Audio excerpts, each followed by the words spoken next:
relevance kasi niyan, I mean, lahat tayo kilala natin si Rizal, di ba? Nakikita natin sa statwa, nandun siya sa piso, may mga ospital na Rizal, pwede ka mapanganak sa ospital na Rizal, pwede ka pag namatay ka, ibuburol ka sa punerarya Rizal. I mean, Rizal's everywhere but he's nowhere. And he's nowhere because he's not relevant to us anymore. Or the way na tinuro sa atin, sige, bayani, binaril yan. Kasi sumulat ng 2 nobela na wala naman nagbabasa ng nobela niya. Diba? So, paano ba natin siya magiging relevant sa atin? Francisco Mercado, sinasabing 1,000 ang aklat niya nung panahon na lumalaki si Rizal. Merong librong El Amigo de los Niños, yung ang kaibigan ng mga bata, ang binabasa niya kay Rizal. Kaya naging mahilig siya sa libro. Kasi yung pamilya niya exposed sa library nila na napakarami. Rizal po isang bayani. Kaya hindi mo babagong tingin sa kanya. Si Rizal, siyempre siya yung pambansang bayani natin. At the same time, siya rin yung isa sa mga tinitingalang Pilipino. Isa siya sa mga leader na mas piniling makipaglaban na in a non-violent way. At the same time, mas pinili niya gamitin ng edukasyon ang isip para makipaglaban.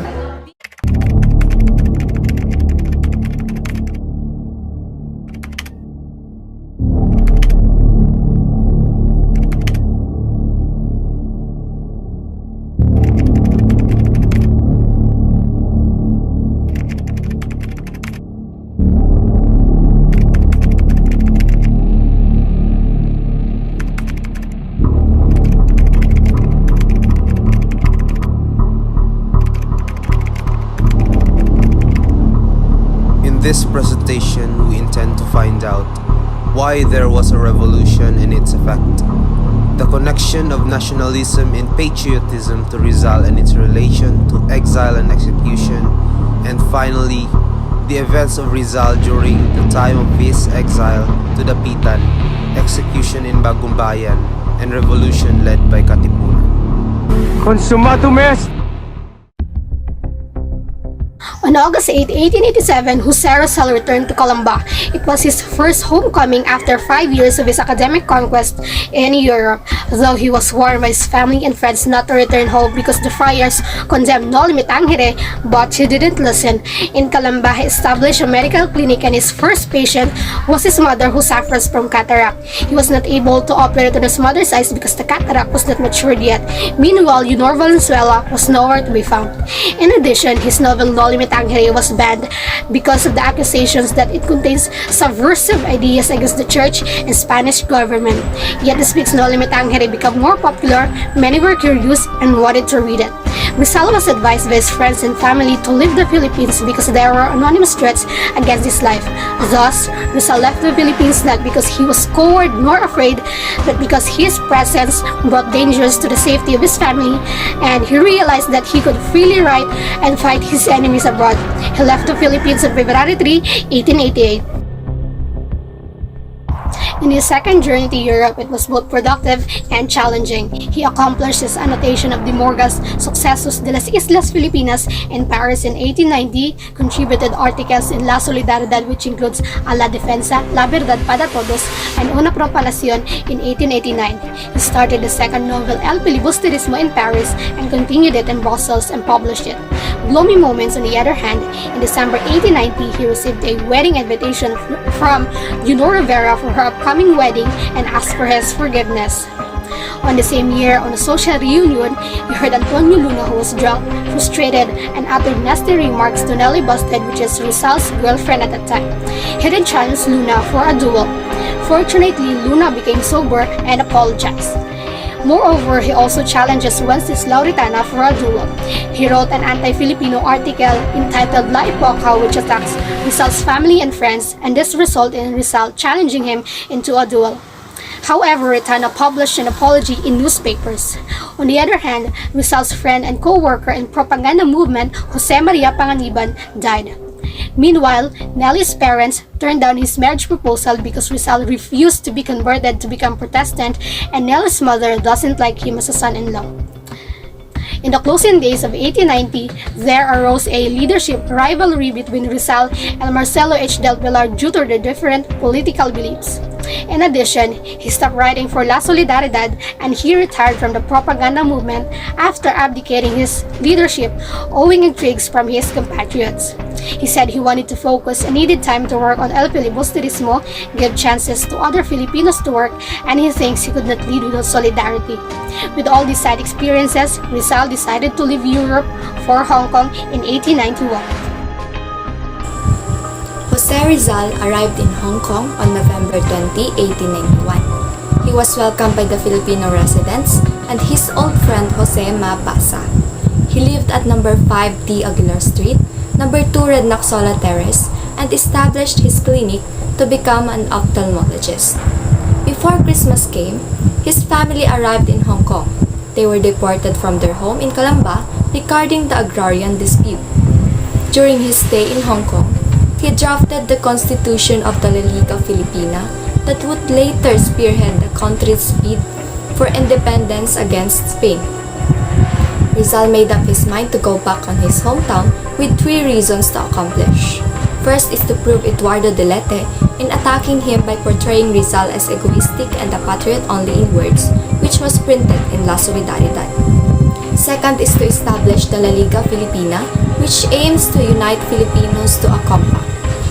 Third is to confer with Governor Despujol regarding the Borneo colonization project.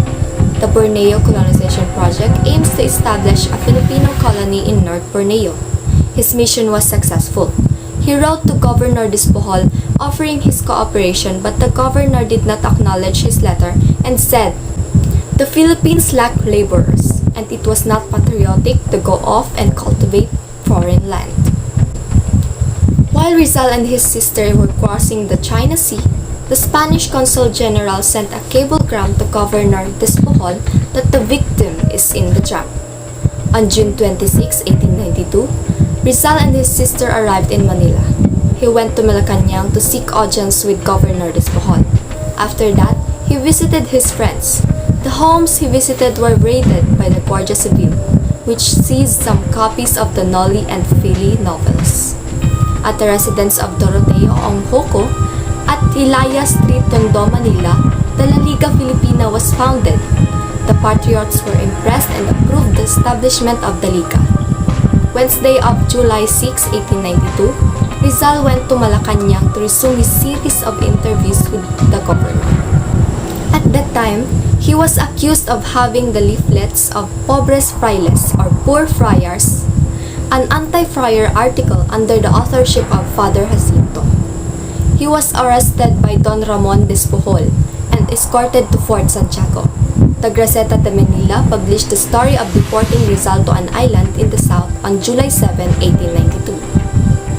Rizal was brought under heavy guard to the steamer Cebu on July 15, 1892, which was bounded to Dapitan. And from there, Rizal began his exile in Dapitan, which would last until July 31, 1896, a period of 4 long years. On the night of Rizal's arrest, what was the remarkable event happened on the night of Rizal's arrest?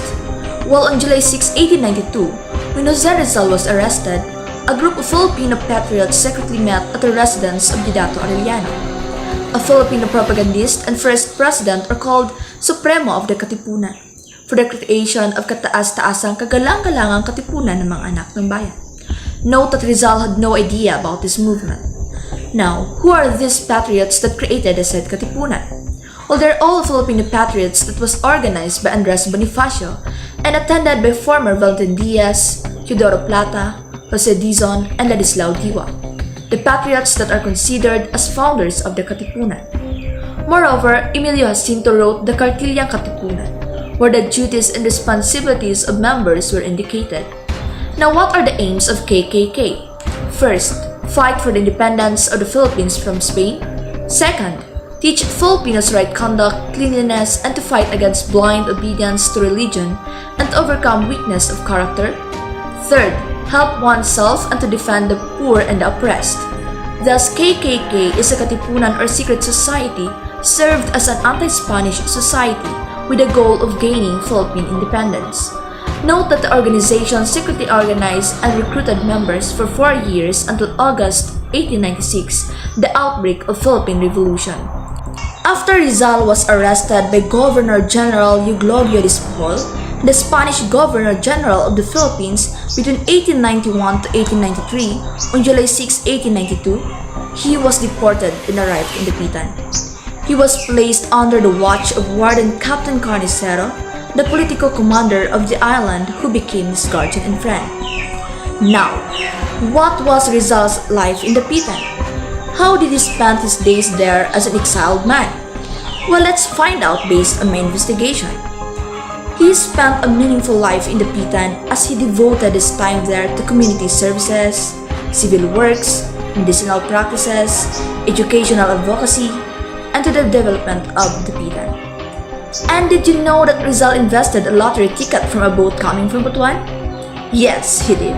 He shared his lottery ticket number 9736 with Captain Carnicero and a resident of Dipolog named Francisco Iquilor, which was luckily picked. How much was Rizal's share from the lottery? Well, let's dig a little bit deeper. Well, Rizal got 6,200 pesos, in which he shared 2,000 pesos to his father and 200 pesos for Jose Maria Basa in Hong Kong, a patriot hero smuggler friend of Jose Rizal. The rest were used to invest in buying agricultural lands along the coast of Talisay Dapitan, where he established his school and clinic. After that, Rizal wrote a letter to his friend Blumentritt. In his letter, he shared his simple yet fruitful life in Dapitan. It includes his houses and its functions, his everyday chores, the appearance of his place, pets, and the kinds of plants and fruits he had, and how he treated his patients and pupils. From his letter, we can see the very down-to-earth kind of hero that we had. A passionate man having dreams not just for his own, but for the betterment of his countrymen. He showed that every single tick of a clock is worth it to be valued by doing great things. Moreover, there was this important event happened in Rizal's life in Dapitan. And did you know that it made his career and passion rose up? Okay, let me share to you the information that I gathered from my deep investigation. As Rizal shaped his expertise in medicine in Dapitan, he successfully operated the eyes of his mother. In line with this, he also studied the native medicinal plants of Dapitan as an alternative medicine for the poor patients in the locality. Jose Rizal was accompanied by Josephine Bracken, his adopted child, in curing his patients, and later on Josephine became his wife in Dapitan. There were also rich and foreign patients who came for his consultation and have paid well. One of the foreign patients of Rizal was Mr. George Toffer, an American engineer. They have learned that Rizal was an ophthalmic specialist from Julio Llorente, Rizal's friend in Hong Kong, who also helped him to build wide clientele. On the next course of events, the Katipuneros planned to revolt in Manila in 1986. The Katipuneros sent Dr. Payo Valenzuela, who was Rizal's friend, to Dapitan to acquire the favor and permission of Dr. Rizal. Dr. Valenzuela went with a blind man named Raimundo Mata to camouflage his agenda. After knowing the true intentions of Dr. Valenzuela, Rizal strongly opposed the said plan. Per Rizal, the Katipuneros are not yet ready in terms of sufficient funding, ammunition, and military warfare knowledge. Rizal was concerned that revolting against the Spaniards under such circumstances would only result in massive bloodshed. Furthermore, Rizal instructed Dr. Valenzuela first to acquire the support of the rich and influential citizens of Manila to strengthen their cause. Rizal also suggested contacting Antonio Luna for his military knowledge and tactics would help the revolution. Besides, the Katipuneros proposed to rescue our hero in Dapitan, but knowing Rizal, he declined the offer. Up next, with the revolution and yellow fever epidemic raging havoc in Cuba, Blumentritt, who is also a close friend of our national hero, saw an opportunity for Rizal to end his exile. Blumentritt suggested that Rizal to offer his services to aid the Spanish troops with a physician shortage. As a result, Rizal wrote a letter to the Governor General Ramon Blanco offering the exercise of his profession. months passed but there was still no response from the Gobernador General. Until on July 30, 1896, our national hero received an acceptance letter regarding his offer. From then, Rizal sold his assets and left Dapitan. Additionally, Rizal and company reached Manila on August 6, 1896. While Rizal was waiting for his ride, on August 19, 1896, the Katipunan planned to revolt against the Spanish government. However, Father Mariano Hill, an Augustinian friar in Tondo, discovered the Katipunan's plan. After being found, Andres Bonifacio and the Katipuneros raised the cry of Balintawak, which marked the beginning of the Philippine Revolution on August 26, 1896. Hence, at the dawn of August 30 of the same year, Bonifacio and Jacinto led the attack on San Juan, but it unfortunately resulted in heavy losses. On the other hand, Governor Ramon Blanco proclaimed Bulacan, Cavite, Batangas, Laguna, Pampanga, Nueva Ecija, and Tarlac under a state of war. With the proclamation, Governor Blanco placed the 8 provinces under martial law and provided a 48-hour amnesty for the rebels except for their leaders. On the next course of events, Rizal transferred to the steamer Isla de Panay on September 2, 1896. And on the following day, the steamer left Manila Bay. At last, Rizal's trip to Spain began, and among his fellow passengers were Don Pedro Rojas, who was a rich Manila Creole industrialist and friend, and his son named Hurricane. After several days, the steamer arrived in Singapore, dated the 7th day of September, 1896. The following morning, Rizal and the other passengers went shopping and sightseeing. It was also when Don Pedro advised Rizal to escape or to stay in Singapore and take advantage of the protection of the British law. However, since Rizal already gave his word of honor to Governor General Blanco, and as a man of his word, he refused Don Pedro's advice. Because as for him, escaping is only for those criminals avoiding arrest and possible imprisonment. And by this act, he himself sealed his own doom. For Governor Blanco was secretly working with the ministers of war and the colonies for Rizal's destruction. Moving on, after its overnight stay in Singapore, the steamer left the country. While he was continuing his voyage, he was alerted by a fellow passenger that he would be arrested and would be sent to prison by the order of the Governor General Blanco. Realizing that he was being bamboozled, he wrote this to his diary. And eventually, on the 30th day of September, he was officially notified by Captain Alemany, the captain of the steamer Isla de Panay, that he should stay in his room until further orders from Manila. Moving on October 2, 1896, Rizal reached Barcelona. However, not as a free person, as a prisoner. He was confined in his cabin and was arrested by the former Governor General Eulogio Despujol, who was responsible of placing Rizal in exile in Dapitan. Several days later, Rizal was escorted to the Montjuic Castle, which was an infamous prison fortress in Madrid, and there he was incarcerated. On the same day, after his short stay in Montjuic, he was transferred to a steamer named Colon, which was full of soldiers and officers, and was bound for Manila. Upon learning the situation of Rizal, Dr. Antonio Regidor and Sixto Lopez wired Mr. Fort, an English lawyer stationed in Singapore. He was told to settle the immediate release of Rizal once the steamer reaches the country. Mr. Fort then hastily worked on the request and complained to the Singapore Court of Justice that Rizal was being illegally confined inside the steamer. Unfortunately, the complaint wasn't acted upon, as for the reason that the steamer was carrying Spanish military bound to Manila, which technically makes it a foreign warship.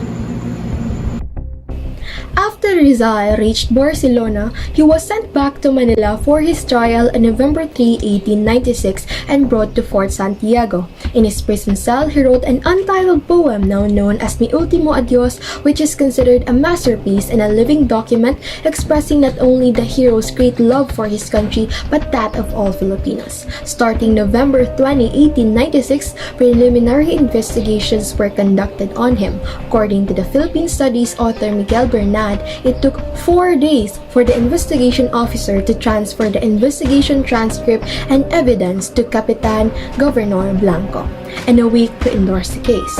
This inaugurated the judicial process on December 2. However, there was a change of pace, in what you can say deliberate speed. Coincidentally, at this time, the revolt now spread to the provinces of Cavite, and there's a change of governor and administration. On December 9, Rizal was given a list of 106 officers below the rank of captain to choose his defense counsel from. This is one of the injustices that were conducted upon Rizal's trial and judicial process. He should have been able to choose a lawyer instead of a military officer. Among those, he chose Don Luis Tavia de Andrade. More so, without even being proven guilty in the court for his accusations. On December 11, Rizal's assets were being confiscated for reimbursement of Rizal's damages to the nation. On the same day, it was decided that there is no need for Rizal and his counsel to confront the witnesses that accused him. They accepted the testimonies and denied Rizal and his counsel the right to cross-examine the witnesses. This, in effect, denies justice to the defendants. On December 12, the Jewish instructor declared the case ready. Moving on to the court-martial of Rizal held in Cuartel de España, December 26. The nature of Rizal's trial was basically unjust in the first place. He should have been able to be in a civilian court instead of a court-martial. The Spanish Code of Military Justice presupposed that Rizal was a soldier, or at least connected with the military establishment, but Rizal was not a soldier, he was a civilian. Rizal had 3 accusations on him: rebellion, sedition, and illegal association. The prosecuting lawyer, Attorney Alcocer, convinced the military court to give the death verdict to Rizal. The counsel dictated the sentence to Rizal, and Rizal was shot at 7 o'clock at Bagong Bayan on December 30. His last words were, "Consummatum est, it is done." The exile of Rizal in Dapitan and his execution meant a great deal in the justice system then. The treatment of Indios or Filipinos, and how an entire revolt was born from the writings of Rizal. Previously, he was warned by a friend who was afraid that it might be the cause of his demise.